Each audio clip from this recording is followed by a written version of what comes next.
Voting taking place in Mizoram, where it's a single-phase election in Mizoram and in 20 of the 90 constituencies in Chhattisgarh. And this marks the beginning of the exercise, which is being talked about as a semi-final before the general elections. This whole month, we're going to be seeing elections taking place in Madhya Pradesh, in Rajasthan, Telangana, and today Mizoram elections taking place in the first phase of Chhattisgarh. In Chhattisgarh, there has been some violence, unfortunately. 12 of the 20 seats that are going to polls today are in the Maoist belt, and one Jawan of the CRPF Cobra battalion has been injured in an IED blast which was triggered by Naxals. This was in Sukma.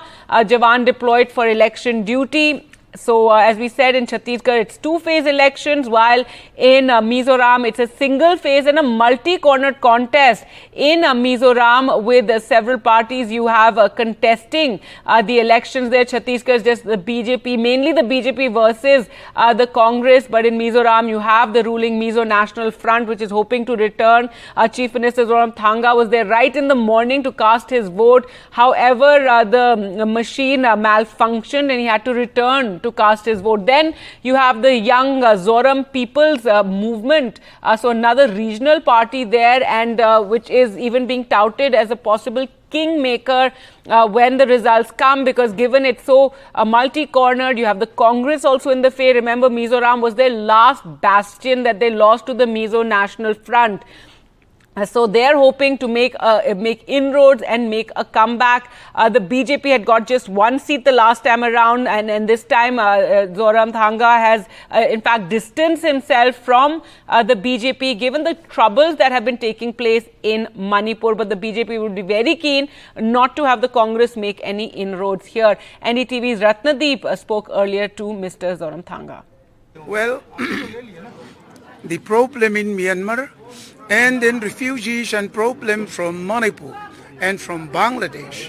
And here it will be a big plus factor for my party, the MNF, because these people, whether they are from Burma, from Manipur or from Bangladesh, they all have faith if the MNF form the government here in Aizawl.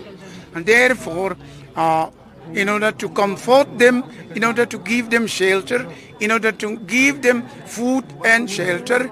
So it needs MNF government here.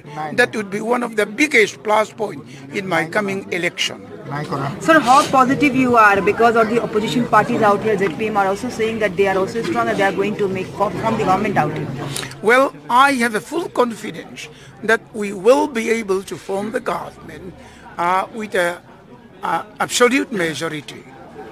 You sir saying that unemployment has been a major issue of concern here in Mizoram, and you have failed in meeting it in the last 5 years. How you like? Well, because of the COVID, not only Mizoram, the whole will suffer a lot. It's a matter of survival for the whole world. Here in Mizoram, it's rather a miracle that we can maintain and fight most successfully among other states in India. Unemployment certainly is there, but we have overcome quite a lot of these through different paths and through the government jobs also. You have been targeted by the opposition, particularly on the SEDP program.